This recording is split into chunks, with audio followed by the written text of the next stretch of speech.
नमस्कार मित्रों।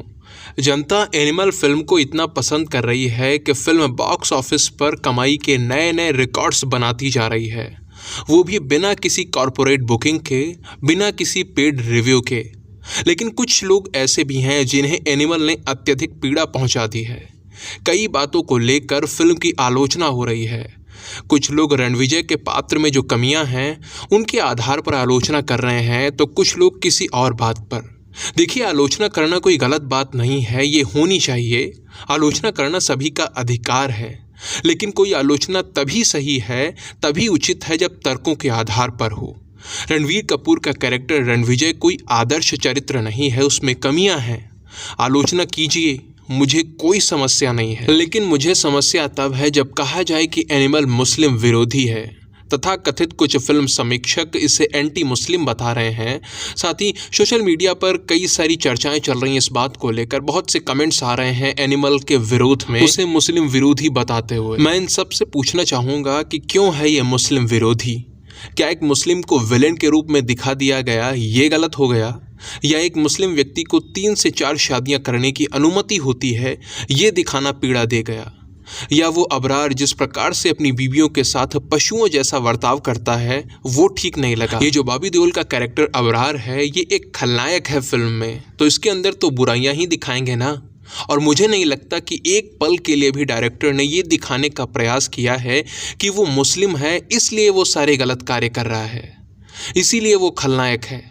एक पल के लिए भी उसे ऐसा मुस्लिम दिखाने का प्रयास नहीं किया गया है जो अपने धर्म के प्रति कट्टर है, टोपी पहनता है, 5 वक्त की नमाज अदा करता है, पारंपरिक मुस्लिम पहनावा पहनता है। नहीं, ऐसा कुछ नहीं दिखाया गया है। अब एक मुसलमान को विलेन क्यों दिखा दिया? यदि इस बात से पीड़ा हो रही है, इस बात से आप फिल्म को अच्छा नहीं कह पा रहे हैं, तो इस तर्क के आधार पर मुझे लगता है कि बॉलीवुड द्वारा आज तक निर्मित की गई 80 से 90% फिल्में स्पष्ट रूप से हिंदू विरोधी होनी चाहिए, क्योंकि अधिकतर फिल्मों में हिंदू ही विलेन के रूप में दिखाए जाते हैं।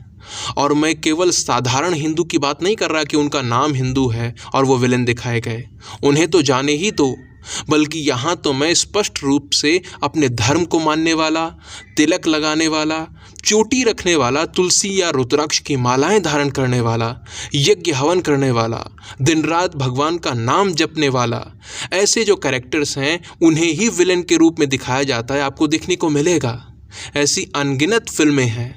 इस प्रकार से तो बॉलीवुड या हिंदी फिल्म इंडस्ट्री पूर्ण रूप से हिंदू घृणा से भरी हुई है, लेकिन तब ना कोई विरोध करता है, ना इस बात को लेकर आवाज़ उठती है, क्योंकि उसका सामान्यीकरण कर दिया गया है, उसे ही स्थापित कर दिया गया है।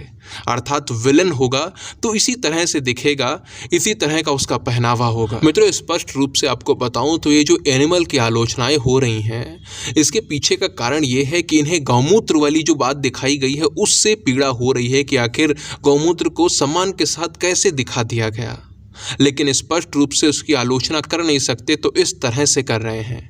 इन्हें पीड़ा इस बात से हुई है कि भारतीय संस्कृति के पवित्र प्रतीक स्वास्तिक को लेकर जो भ्रम फैलाया जा रहा है, उसे जो अपमानित किया जा रहा है, उसका खंडन कर दिया गया है इस फिल्म के अंदर। यहाँ पर एक्स्ट्रा मैरिटल अफेयर्स को जस्टिफाई नहीं किया गया है, इसीलिए ये पीड़ा हो रही है। साथ ही गीतांजलि रणविजय के साथ हर स्थिति में खड़ी रहती है, यहाँ तक कि जब वो बहुत घायल हो जाता है, मरने की स्थिति में आ जाता है, तब भी उसका ध्यान रखती है, उसे छोड़कर किसी और के पास नहीं जाती, अपने माता पिता को भी मना कर देती है। ये कुछ ऐसी बातें हैं जो इन्हें अंदर ही अंदर भयानक पीड़ा पहुँचा रही हैं, पर अब इन बातों की स्पष्ट रूप से आलोचना तो कर नहीं सकते, तो किसी और तरह से प्रहार कर रहे हैं।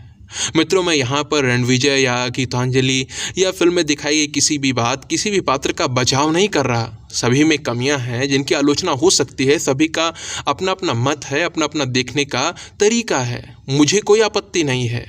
वैसे भी निर्देशक ने इन्हें एक आदर्श पात्र के रूप में प्रस्तुत नहीं किया है, फिल्म का नाम ही एनिमल है। मुझे तो समस्या इस बात से है कि जो भी आलोचना हो वो तर्कों के आधार पर कीजिए।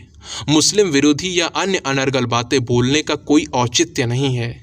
ये सब कुछ स्पष्ट रूप से दिखाता है कि आपकी वास्तविक पीड़ा क्या है, आप एनिमल की आलोचना क्यों कर रहे हो, जनता समझती है। मित्रों, एनिमल को लेकर ये जो कुछ चर्चाएं चल रही हैं उन पर मैंने अपने विचार व्यक्त किए हैं। आप लोग क्या सोचते हो इस विषय पर? क्या आप मेरी बातों से सहमत हैं या असहमत? जो भी आपके मन में है आप नीचे कमेंट सेक्शन में लिख कर बता सकते हैं। वीडियो को अंत तक देखने के लिए आप सभी का बहुत बहुत धन्यवाद। जय सिया राम, जय माँ भारती।